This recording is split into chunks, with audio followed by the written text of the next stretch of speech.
What's up, family? We have another Patreon request. We got some. Ooh, come on, D. I know this. Villebrequin. Crankshaft. Villebrequin. But anyways, it's Voltec. McLaren F1. But why are we looking at tanks? That's not a McLaren. That's a tank. But anyway, la voiture la plus rapide du monde avant la Bugatti Veyron. Bon, okay, the Veyron. The Veyron. Veyron. I don't know how to say anything in French. Veyron, peut-être. C'est pas. Anyway, ça c'est pas une Bugatti et c'est pas une McLaren. So, explique, s'il vous plaît. Bonjour à tous, cette vidéo est sponsorisée par World of Tanks. Oh, World of Tanks. It's a sponsor. Aujourd'hui, c'est Pierre qui la présente. T'as plus ta perruque? Si, je dois avoir ça, attends. T'as déménagé et du coup, la perruque est perdue dans un carton. Ouais, j'ai pas retrouvé tous les trucs. Hop. Mais cette vidéo est sponsorisée, donc ça va. Et par qui? Par World of Tanks, donc c'est encore mieux. C'est un jeu qui est disponible sur PC. Il y a des joueurs, 15, qui s'affrontent contre 15 autres joueurs. Et c'est des tanks qui tirent sur la gueule comme ça tout le temps, là, bam, bam et babam. Et puis un truc hyper chouette à mettre en avant, bah c'est les 10 ans. Je vais t'aider. Ah bon, c'est les 10 ans de World of Tanks? C'est fou, mais ça fait exactement 10 ans qu'ils existent. Mais non. Sans bruitage, hein. Il est pas mal en vrai. Et là c'est marrant parce que c'est un anniversaire spécial, c'est-à-dire que du coup c'est eux qui vous font des cadeaux. Pour rappel, il s'agit d'un jeu gratuit sur PC que vous pouvez trouver via le lien en description et en le téléchargeant et en mettant le code TANKTASTIC, vous obtenez un char T127 russe, une place au parking offerte, 7 jours de compte premium et 500 gold. Je l'avais là, mais je l'ai imprimé là, je l'ai imprimé parce que je sais qu'il faut pas regarder son téléphone pendant qu'on filme. Pardon. Non, mais c'est pas un téléphone ça. Rien C'est à une voir. coque World of Tanks. Voilà. Dans ces 10 ans, il y a plus de 210 millions de comptes qui ont été créés. Évidemment, inutile de préciser qu'il y a plus de 550 chars customisables, dispersés dans 5 classes de chars différents, les légers, les moyens, les lourds, les chasseurs de chars, l'artillerie, tout ça là. Merci d'avoir sponsorisé la vidéo et bonne vidéo. Et ben voilà, World of Tanks. Donc le sujet d'aujourd'hui c'est la McLaren F1, c'est un Vultec, tu as 25 minutes. Allez, bon courage. Et voilà, allez. That's the crankshaft. La McLaren F1 est une très bonne voiture, équipée d'un V12, excellent moteur. Ça consomme un peu, attention. Et merci Pierre. Du coup, McLaren F1, c'est bien, c'est bon. Parfait. Merci de nous avoir regardés, c'était la McLaren F1. Bisous. Aujourd'hui dans ce Vultec, une voiture que vous avez été très nombreux à nous demander, dans le sens où nous allons parler d'une voiture déjà incroyable à sa sortie dans les années 90, mais je le pose ici, une voiture qui détient encore aujourd'hui en 2020 le record du monde et de l'histoire de la voiture de série atmosphérique la plus rapide. C'est-à-dire qu'actuellement, une voiture sans turbo, il n'y a pas plus rapide que toujours cette McLaren F1 qui a quand même presque 30 ans. Sans turbo. C'est quand même beau, pour te dire que pour aller plus vite, il faut forcément une voiture avec un turbo. Notre histoire, elle commence à la fin des années 80. Alors, McLaren aujourd'hui est connu pour ses voitures de route et un peu en Formule 1. Même si en Formule 1, ils sont pas très forts comparé à certains qui ont plus de budget. C'est pas grave. Sur piste, ils se font peut-être un peu latter, mais sur route, ils se rattrapent très bien par rapport à Ferrari, Lamborghini, Porsche. Mais à la fin des années 80, McLaren en Formule 1, ils déglinguent tout. Mais alors, c'est une domination insolente de leur part. Ils gagnent avec Ayrton Senna, ils gagnent avec Alain Prost. Pour les années 90, McLaren, qui est désireux d'avoir un peu plus de notoriété encore, enfin, je sais pas s'ils ont besoin réellement, mais ils se lancent un défi. Créer la voiture de route la plus parfaite qui existe. Combien de gens dans leur vie se sont réveillés un matin en se disant « Je vais fabriquer la voiture de route la plus incroyable qui ait jamais existé » et le faire? Ce qui est Ben, je l'ai fait several times. Non. ironique en fait dans l'histoire, c'est que c'est une réflexion qu'on retrouvera 15 ans plus tard chez Bugatti en fait. Mais McLaren l'avait fait déjà avant, et Porsche l'avait fait déjà avant, Ferrari l'avait fait déjà avant, et Lancia l'avait fait déjà avant, Mercedes l'avait fait déjà avant, Bugatti l'avait déjà fait avant. On enchaîne. T'as vraiment aucun respect quand même, hein.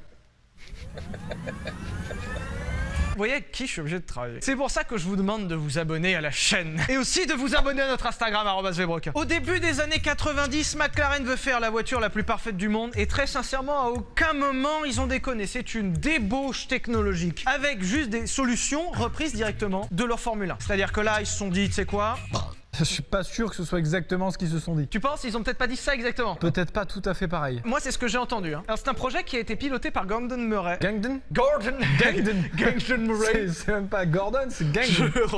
Ta gueule, je recommence. Oui. C'est un projet piloté. Piloté. C'est Gangden qui pilote. Tu m'emmerdes! Gordon Murray, qui est l'un des ingénieurs les plus fame de l'histoire de l'automobile, qui a fait des trucs d'enfoiré, qui a fait de la F1 toute sa vie, qui a aidé à la SLR et qui a juste été le chef de projet de la McLaren F1. Comment tu le mets sur ton CV, ça? A été chef de projet de la McLaren F1. C'est-à-dire que la voiture, encore 30 ans plus tard, toujours la plus rapide du monde en atmosphère. Very impressive. Les solutions retenues sur la McLaren F1 seront toutes incroyables. Déjà, le châssis, structure en carbone et matériaux composites. Déjà en 2005, pour l'Aveyron, une structure en carbone, c'était fou. Mais alors, pour une voiture sortie dans les années 90, c'était dingue. L'une des premières autos de l'histoire à travailler réellement l'aérodynamique, avec déjà un fond plat, un diffuseur sous la voiture pour plaquer la voiture au sol, et, incroyable mais vrai, un aérofrein. Non. Il met la photo de Gordon Murray en gros à côté de l'appareil. Il va te juger tout l'épisode, Tout il te l'épisode, regardera comme ça. Gordon me regardera. Mais en attendant, j'aimerais bien rencontrer Gordon Murray. Je saurais pas quoi lui dire. Hein. À part Hello Gordon. Hello Sylvain. Cool car, hein, The F1. Hein. I know, you know. La McLaren F1 a quand même été l'une des premières autos, pas la première, mais l'une des premières autos à sortir un aérofrein. C'est un truc de fou, t'imagines? Pour motoriser tout ça, c'est incroyable! Dans toute la conception de la bagnole, le gain de poids a été primordial, à tel point que, par exemple, le poste radio et le chargeur CD, genre, ils ont fait une commande spéciale à Kenwood pour en avoir un plus léger. C'est-à-dire que Kenwood leur a fait une radio spécifique en aluminium moins lourde. Non mais t'imagines à quel point tu pèses pour demander à un mec qui fait des radios de t'en faire une pour toi? To maybe make the car 0.1 kilograms lighter. That guy wasn't messing around. Exprès moins lourde. Je trouve ça magnifique. Je sais pas si tu le savais, Pierre. Dis-moi. La voiture à l'intérieur, en 92, un modem. Il y a un modem dans la voiture. Et tu sais pourquoi? Non. Pour pouvoir l'entretenir à distance. Parce que McLaren, ils ont été tellement malins. Ils se sont dit, ah oui, j'ai acheté une McLaren F1. Je ne comprends pas, il n'y a pas de concession McLaren à 10 km de chez moi. Par contre, hein, pour vous dire, on parlera du prix à la fin, on parlera de l'entretien à la fin. Quand t'as une McLaren F1, ça s'entretient juste au siège de McLaren, c'est tout. Il n'y a pas d'autres endroits dans le monde, il n'y a pas une concession McLaren où tu te pointes comme ça. Non, mon Dieu, on est à la vidange. Ta McLaren F1, faut l'entretenir, tu l'envoies par camion ou par bateau chez McLaren. Donc tu prévois un peu ta vidange quoi. Oui. Tu vas pas chez Neuroauto genre samedi en 8 vous êtes disponible? Je la dépose à 9h, je la récupère à 18. Je me vois tellement tu te pointes sans rendez-vous. Je voudrais une vidange, carte grise. C'est la McLaren là. Et McLaren, là où ils ont été incroyablement malins, compte tenu du fait que tu n'as pas une concession rapidement à disposition et que éventuellement dans les années 90 ça pouvait tomber en panne. Déjà à notre époque les trucs tombent en panne. Alors autant dire que dans les années 90 foutre un modem qui communique par internet via satellite dans une bagnole. Que l'électronique déconne. Bah oui. Parce que mécaniquement il pouvait pas faire grand chose à distance. Ouais mais elle pouvait se mettre en sécurité quand même. Ouais. That's absolutely amazing. That there was a modem in a.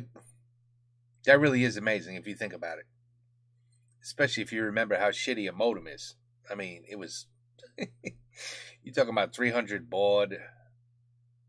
Yeah, you don't even know what baud is because you guys are used to like gigabit, megabit, megabyte, gigabyte. You know, a lot of data.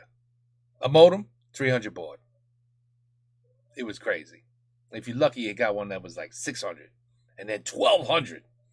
So I imagine this modem in this car, back in those days, it's probably like 300.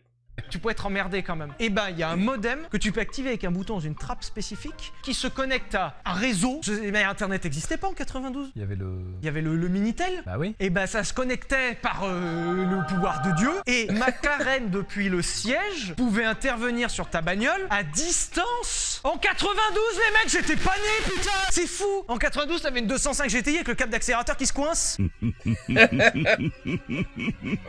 Et en attendant, McLaren, il sortait une bagnole avec un modem que tu peux réparer à distance. Et Ça, c'est fou. d'ailleurs, ironie de l'histoire, c'est qu'ils avaient développé ce système de modem et le système d'ordinateur spécifique pour l'entretenir. Sauf que l'ordinateur n'a pas évolué. Et au siège de McLaren, ils ont fait un article il y a pas longtemps dessus. Look how thick that laptop is. Oh my God. Oh shit, a compact. A compact. Wow. Remember, there was also Gateway. You know, the cows? Gateway? But anyway. Où il y a encore une division pour tout l'entretien des autos comme ça, avec le PC à l'ancienne. Parce qu'en fait, il n'y a plus de nouveaux PC. C'est-à-dire que quand ils veulent entretenir une F1, ce qui arrive régulièrement, et ben ils sortent le vieux PC pour brancher à la voiture. Je trouve ça formidable qu'ils aient un PC qui est 30 ans, quoi. J'ai un autre fun fact après, parce que la voiture est un peu en or. Oui. Bon alors déjà niveau châssis, ça déconne pas. Frein en carbone, la totale, un truc pour t'arrêter en 10 mètres. T'es à 300, tu t'arrêtes en 10 mètres, c'est un truc de fou. Et la McLaren F1 est la deuxième voiture du monde à avoir des portes qui s'ouvrent comme ça. Alors, stop! Parce que j'ai tous les gogoles en commentaire qui vont dire non, les Lamborghini, t'as les portes qui s'ouvraient comme ça sur les côtés depuis 10 000 ans. Les portes Lamborghini, qu'on appelle aussi Lambo Doors, sont des portes papillons. C'est-à-dire que c'est des portes... Wait, they open like this, not like this. I know what he's saying. I know what he's saying. Porte qui se décale et s'ouvre en haut. Comment je peux le mimer? Je vais faire la porte. Les Lambo Doors. Je suis comme ça. Voilà, donc là je suis coude à la portière, j'actionne le loquet. Voilà, ça c'est la Lambo Doors, elle part en l'air. Là on est en élytre, c'est-à-dire que les portes, elles s'ouvrent comme ça. Alors là par contre pour le faire, hop, j'actionne. They call them butterfly doors.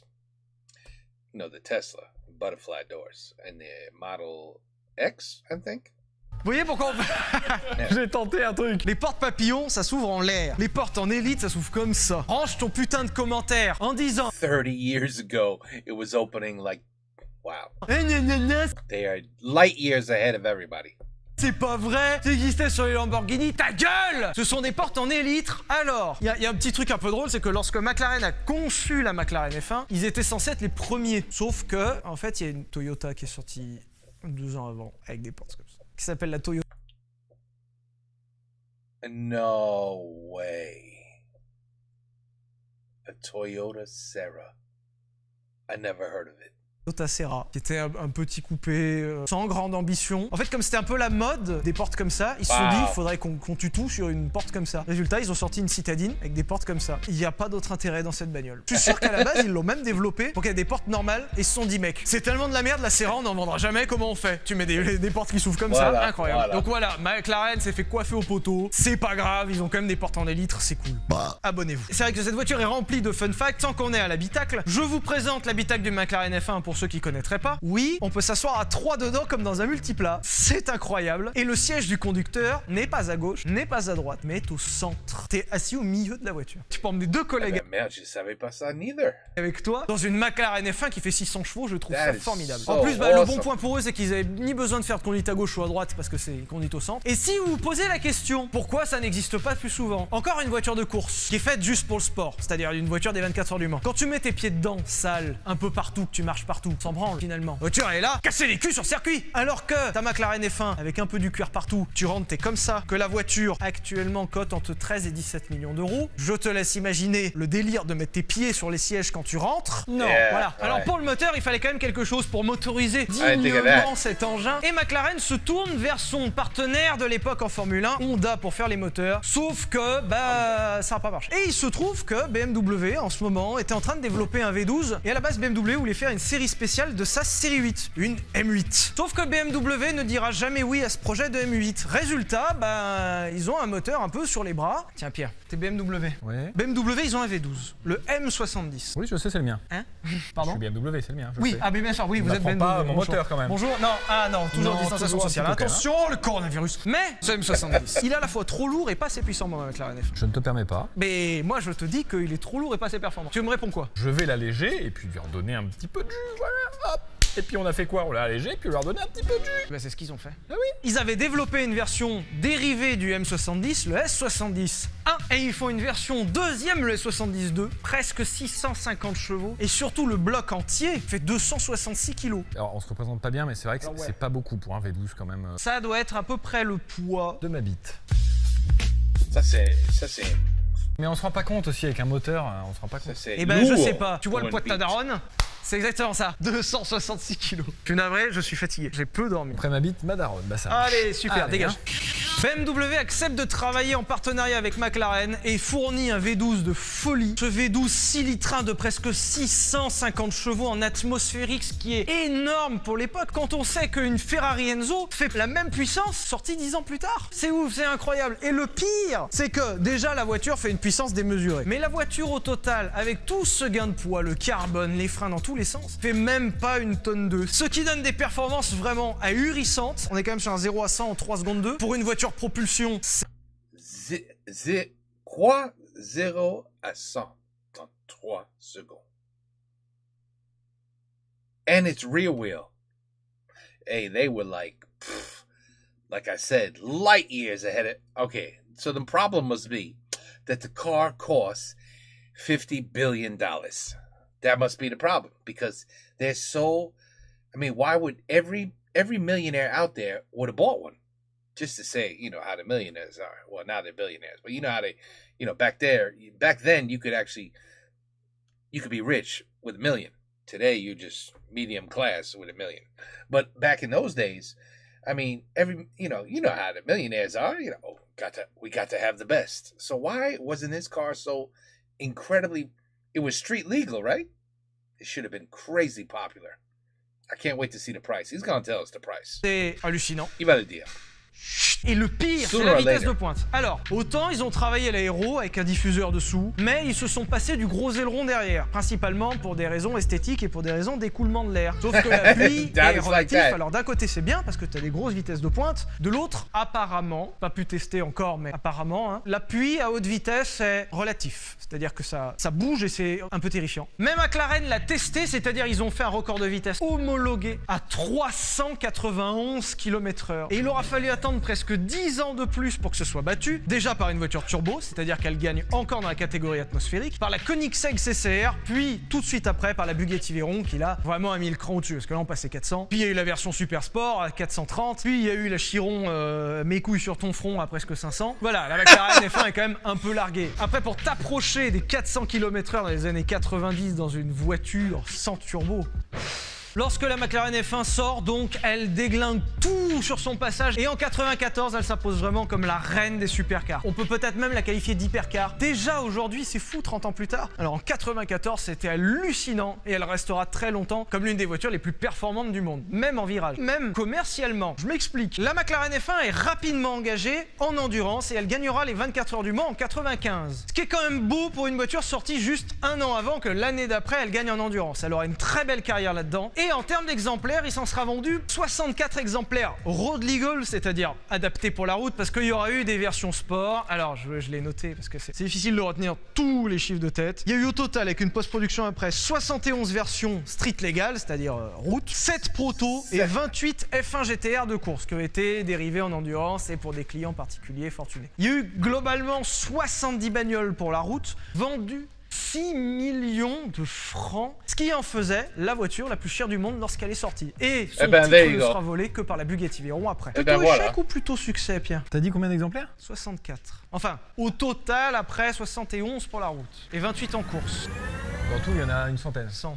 Pas de prévision. Ah oui, il n'y a pas de prévision. Bon, on s'en branle alors. Mais ce qui est drôle, c'est que dans les 100 clients, l'un des clients est très connu puisqu'il s'agit de Mr Bean. En fait, Rowan Atkinson a acheté une McLaren F1. Tu regardes, tu dis, ah, le bouffon, lol, Mr Bean. Il rentre avec ses portes enculées là. Petit vultec sur Mr Bean. Le mec, 2 doctorats. Le mec a fait rire le monde entier quand même, juste sans parler.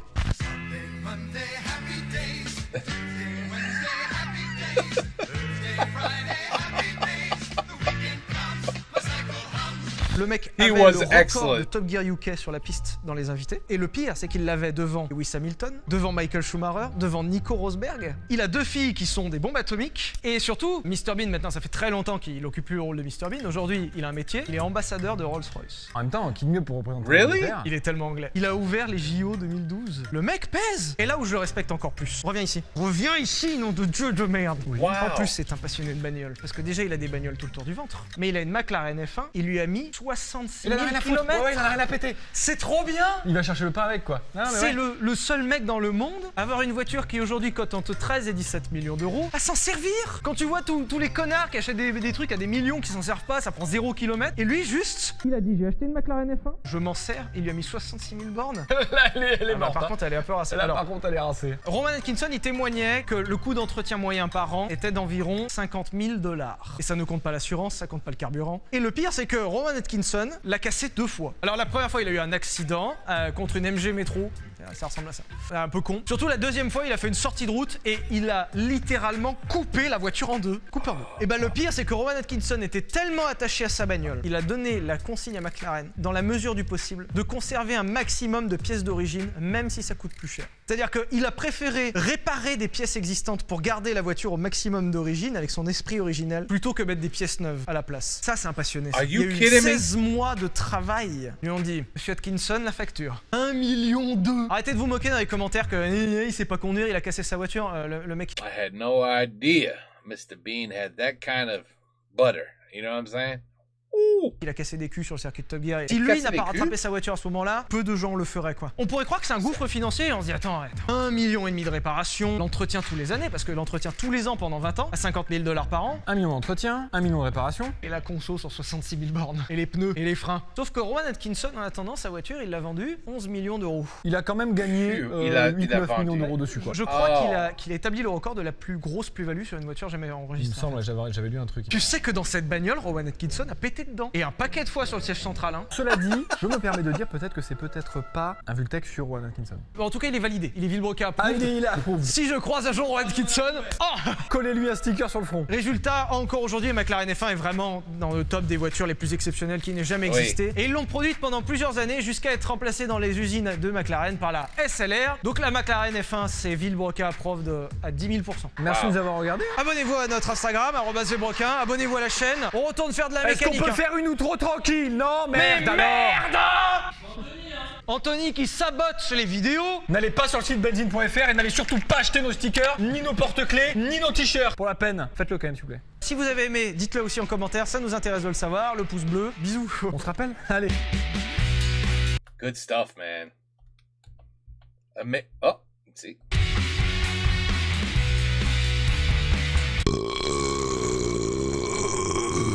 Et allez, les gens vont encore nous dire qu'on est beau, super, mais la belle image qu'on donne de l'autre. Ben, je peux... Oh. Tout le monde peut faire ça, big deal. Automobile. Ils ont raison. Mais c'est pas une raison pour me le dire, merde. Bonjour à tous, cette vidéo.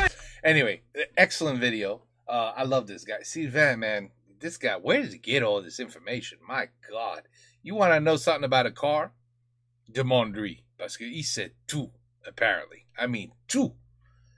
Si c'est une bagnole, il sait que c'est.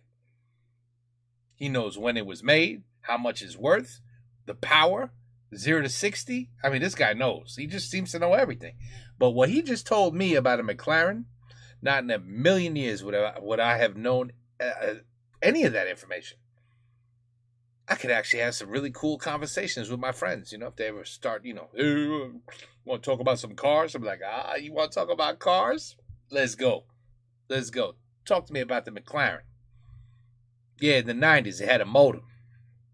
I still can't believe it. It had a modem. And it wasn't a fax, people, either. Woof, unbelievable. The technology, they were light years ahead. It's interesting how, you know, there's no, like, 2025 McLaren. What do you say? It's now just Mercedes, right? See, they don't do it no more. C'est dommage. But it's a little expensive. And I never knew Mr. Bean had that kind of, my God, mad money. I mean, he was hilarious. I remember Mr. Bean, the whole family, watching him in the living room. I had to be 13, 14 years old, and we're all watching Mr. Bean. He was like the greatest thing in the world to watch. Hilarious. I mean, hilarious. Oh, him in church. Oh, it's still in my head. Him in church, the best ever. Anyway, Mr. Bean is a legend on his own. And don't ask me to watch Mr. Bean episodes, because I guarantee you they're all copyrighted. Because I would watch Mr. Bean in a heartbeat. But anyway, I've seen them all. I've seen like 90% of Mr. Bean. So good, so funny. Anyway, you know who else is so good? This guy. And they're funny. I mean, I don't think his beat was that, you know, I mean, seeing beat, you know, weighs more than the car, you think? No, impossible. Well, anyway, Voltec, the McLaren F1. Good stuff. Take care. Peace out. À la prochaine.